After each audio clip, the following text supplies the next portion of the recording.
Hey guys, welcome back to our YouTube channel.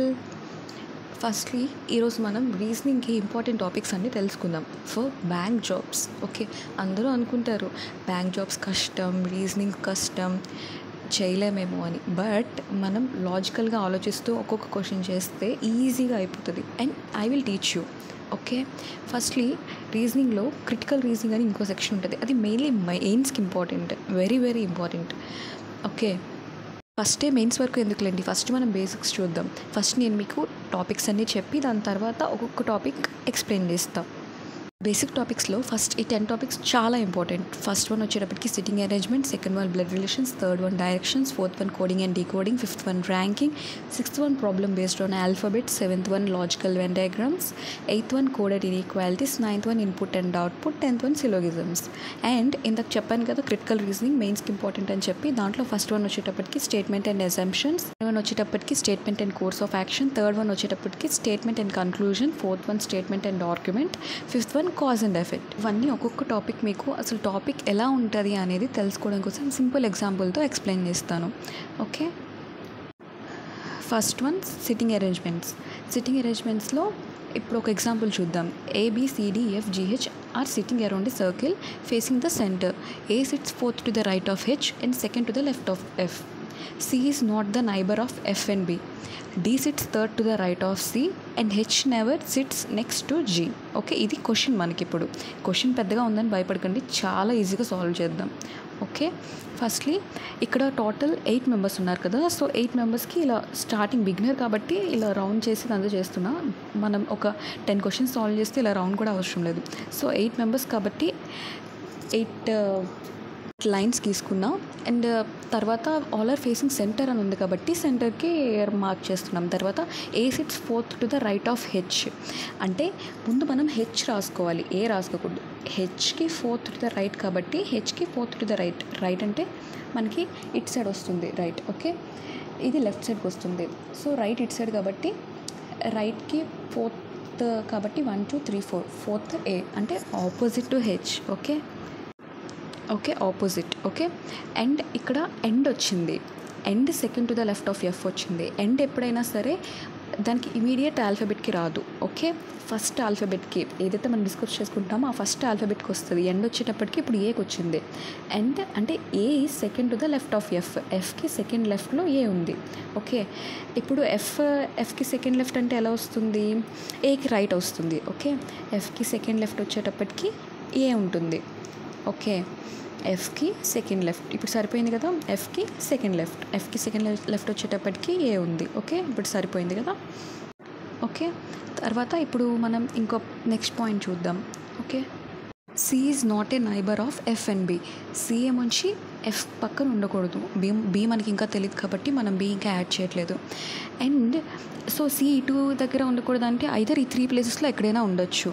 So మనం C అందాక రాసుకుంటున్నాం just రఫ్లీ. ఓకే, తర్వాత D sits third to the right of C. Cకి third రైట్లో D ఉంది. కానీ ఇక్కడ ఈ సీన్ చూసుకుంటే Cకి A ఆల్రెడీ ఉంది. అండ్ ఈ సీన్ చూసుకుంటే మనకి ఓకే వర్కౌట్ అవుతుంది. తర్వాత ఈ సీన్ చూసుకుంటే F ఆల్రెడీ ఉంది. ఓకే, సో ఈ C కూడా వర్కౌట్ అవ్వదు. ఓకే, సో అది కూడా క్యాన్సిల్ చేసేస్తే అక్కడ ఈ C అనేది మనకి కరెక్ట్. సో ఈ C కరెక్ట్గా సెట్ అవుతుంది. సో ఆ C మనం ఉంచుకుంటాం, మిగిలినవన్నీ అరేంజ్ చేసేసాం. తర్వాత D sits third to the right of C. Cకి థర్డ్ రైట్ అంటే 1, Cకి థర్డ్ రైట్ అంటే 1 2 3. సో Cకి third right D. Okay, D అక్కడ మనం ప్లేస్ చేసాం. తర్వాత H never sits next to G. G పక్కన H ఉండకూడదు. సో Hకి లెఫ్ట్ రైట్ G ఉండకూడదు. ఓకే, G లెఫ్ట్ రైట్ ఉండకూడదు అంటే ఇంకా మిగిలిన ప్లేస్లో G ఉండొచ్చు. సో అక్కడ ఈ 2 కాకుండా మనం G అక్కడ ప్లేస్ చేసుకుంటాం. తర్వాత ఇంకా మనకి ఏ ఆల్ఫాబెట్స్ రిమైనింగ్ బ్యాలెన్స్ ఉన్నాయంటే B అండ్ E. సో ఇక్కడ మనం Bకి సంబంధించిన ఇంకో లైన్ ఎక్కడ మిస్ చేసాం? C is not the immediate neighbour of B.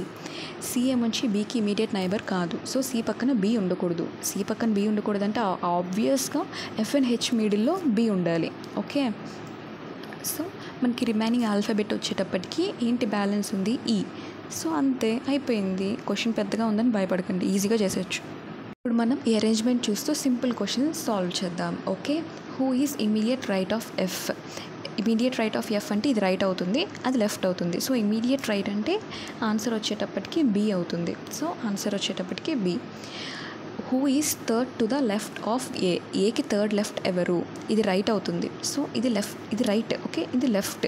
Okay, immediate left అడిగారు కాబట్టి 1 2 3 వచ్చేటప్పటికి ఈ. ఆన్సర్ వచ్చేటప్పటికి ఈ. తర్వాత ఇమీడియట్ నైబర్స్ ఆఫ్ ఈ. ఇమీడియట్ నైబర్స్ ఆఫ్ ఈ అంటే ఇప్పుడు మనకి ఈ ఇది ఇమీడియట్ నైబర్స్ అడిగారు కాబట్టి HNC. Okay, or CNH. Okay, తర్వాత who is right of H. హెచ్కి ఇమీడియట్ రైట్ ఎవరు ఏంటి? ఇట్ సైడ్ రైట్, అటు సైడ్ లెఫ్ట్ అని చెప్పా కదా. ఇట్ సైడ్ రైట్ వచ్చేటప్పటికి ఇమీడియట్ రైట్ అంటే ఆన్సర్ వచ్చేటప్పటికి E. The topic blood relations. P is Q's brother, R is Q's mother, S is R's father, T is S mother. How is P related to T? Okay, firstly మనం P is Q's brother.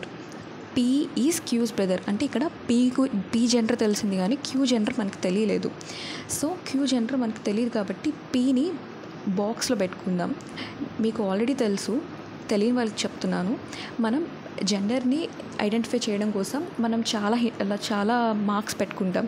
So అలాగే నేను male అంటే బాక్స్గా పెట్టుకుంటున్నా, female అంటే round చేసుకుంటున్నాం. So ఆబ్వియస్గా P is Q's brother అనేటప్పటికీ పీని బాక్స్లో పెట్టుకోవాలి. ఓకే, అంటే మేల్ కాబట్టి పీ ఈజ్ క్యూస్ బ్రదర్ అంటే వాళ్ళిద్దరు siblings. P is Q's brother. Okay, P and Q. Okay, తర్వాత ఆర్ ఈజ్ క్యూస్ మదర్ అంటే క్యూకి ఆర్కి ఇద్దరికి మదర్ వచ్చేటప్పటికి ఆర్. ఓకే, ఆర్ నిందకే చెప్పాను ఫీమేల్ అయితే రౌండ్ చేసుకోవాలి అని చెప్పి.